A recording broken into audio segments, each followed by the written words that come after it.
Day number 113. I can only see the promised land, but I can't enter it. Wait. What is this? You're joking. This can't be happening. Is this it? Is it finally over?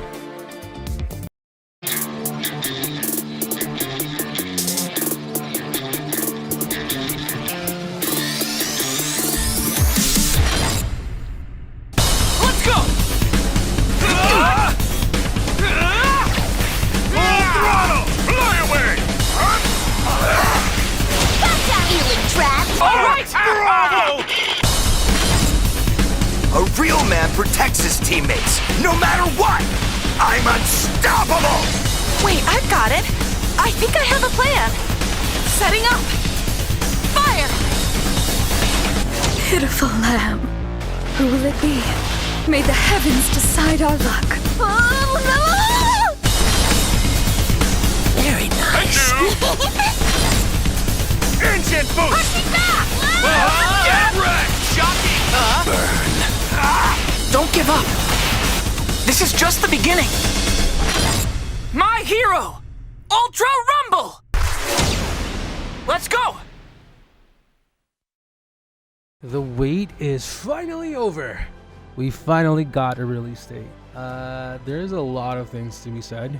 First off, my video of me theorizing with all that evidence has been thrown to the trash. Like, I was completely wrong. I was off by 2 months. That's wow. But we got it sooner, so that's a good thing. There was a lot of things that were discussed in the Tokyo Game Show. So if you guys were able to watch it, but you weren't able to kind of understand what it was, since it was mainly all in Japanese and there was no actual translator, and unless you know a bit of Japanese or you know Japanese, it was kind of off.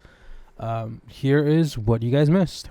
First and the most important thing in the entire event was the release date. The release date was confirmed via the trailer and then confirmed once again via this panel. Thursday, September 28th is when the game is scheduled to be released for all platforms. However, if you're on Steam, you're gonna have to wait until the 29th. Why that is, there's not really much information, but it's most likely they have to set up a bit more stuff for it. The second thing, there's going to be a campaign specifically for the Japanese players, but it will probably happen for the English and other language players as well. On September 28th at the official website, there'll be an option. You can use this option to create a profile card.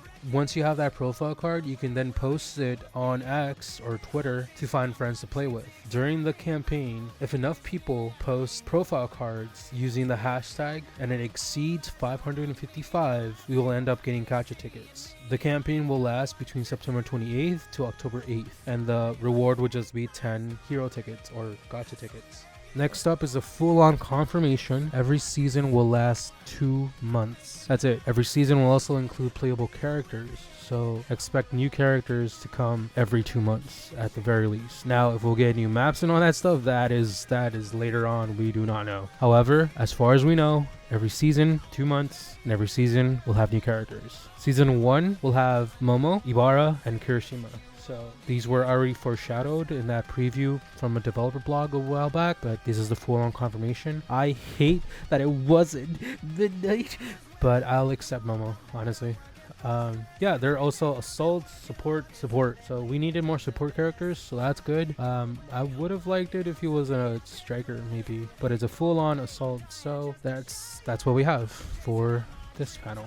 Next up is seasonal licenses, which is the battle passes. Like every other free-to-play game out there, you'll end up finding a battle pass in the game. This is My Hero's Ultra Rumble's version. It's called the license. In order to get this, you'll end up having to pay real money to get hero crystals to buy a license. So the hero crystals are the in-game currency, and in the battle passes, you'll end up finding limited costumes, appeals such as emotes, and gold, office points, and gallery tickets. So this is what we're going to have as a battle pass. On top of that, there's going to be a paid one and then a free one. So you are free to choose whichever one you want.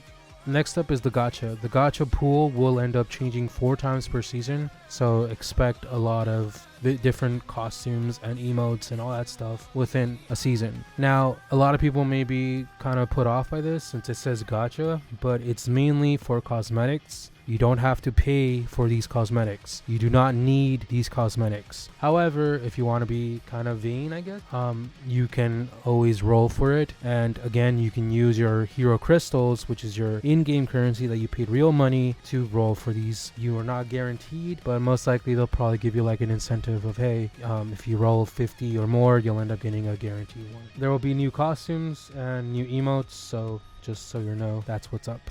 Next up is the seasonal events. Every season will have 3 events scheduled within them. That will vary between a mission event, a battle event, and then there'll be one more. I'm not entirely sure though, but it most likely will just rotate between these two. The events will be mission event, which is just earning by specific conditions, like playing a specific character a certain amount of times, or the battle event, which is just playing a certain amount of times, and you'll end up racking up points, and then as soon as you hit a certain milestone, you'll end up getting that skin or whatever the reward is. The events will vary from time to time within the season, so it won't be, oh, okay, the first 3 days and then the last 5 days or any of that. It will end up changing just to spice things up. With all of that aside, we can get into a more breakdown of what we were given at the Tokyo Game Show. During the Tokyo Game Show, we were giving 3 perspectives of people playing the game. Now, what we saw specifically with Kirishima was he was playing on a controller. Now, before you go full on, this is 100% agreed, there is no doubt in my mind, this is 100%, it is cross-platform. That does not mean it is cross-platform. The fact that Kirishima is playing with the controller just means that you're able to play with the controller. Now, if they had 3 different perspectives and all 3 of them had PlayStation, Xbox, and PC control systems, or buttons, or whatever you want to call it, UIs, then you can say, oh, for sure this is cross-platform. However, the fact that is a PC player playing with a controller does not mean anything. Now, we know that the game is playable on all 4 platforms, but we don't know that it's cross-platform. And with that being said, we most likely will not have cross-platform, at least at launch. They will end up probably giving it to us later on. Again, they most likely rushed a lot of this just to get out there because a lot of people wanted the game. So if that is the case, then there's still more stuff for them to add. So keep your hopes up. We don't have a cross-platform confirmation, but we do have the potential of it since it's playable on multiple platforms. But I still want to stress it is not cross-platform. Something I want to point out, and it most likely flew by everyone's head while they were watching the gameplay at the Tokyo Game Show, is that these characters, their health was boosted. Or at least 2 of them were boosted. Kirishima and All Might specifically. Toga seems to be the same as everyone else during the open beta test, but, well, except for she's a technical now instead of a, what is that, a rapid? I think she was a blue one and now she's the purple one. The gameplay you're watching right now is me just basically messing around as All Might during the open beta test. Well, it just so happens that during the game show, they played the same character, All Might. All Might's health was boosted by 50 points compared to the open beta test that had 300. So this could mean 2 things. One, they are specifically giving characters health based off the character, or they're doing it by the role. For example, the assault role gives the entire team a defense up. Multiple players with the same role amplify the effects. Now, this is knowledge from the open beta test. This will most likely end up changing once the game launches, so the assault role will probably have something different in the description, or it could just be that because the assaults are basically the tanks, you'll end up having them have more health. It doesn't justify why All Might only got 50 points and Kirishima has 400, but that's like the closest thing I can connect, saying, hey, this is why that happened.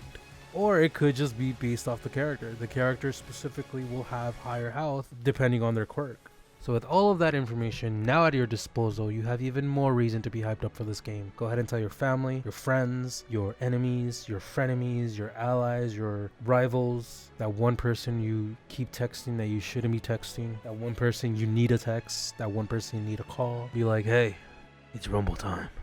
September 28th is when the game launches on PlayStation, Xbox, and Switch. It will not be available on PC until the 29th, so if you guys are playing on PC, just hold on for one more day.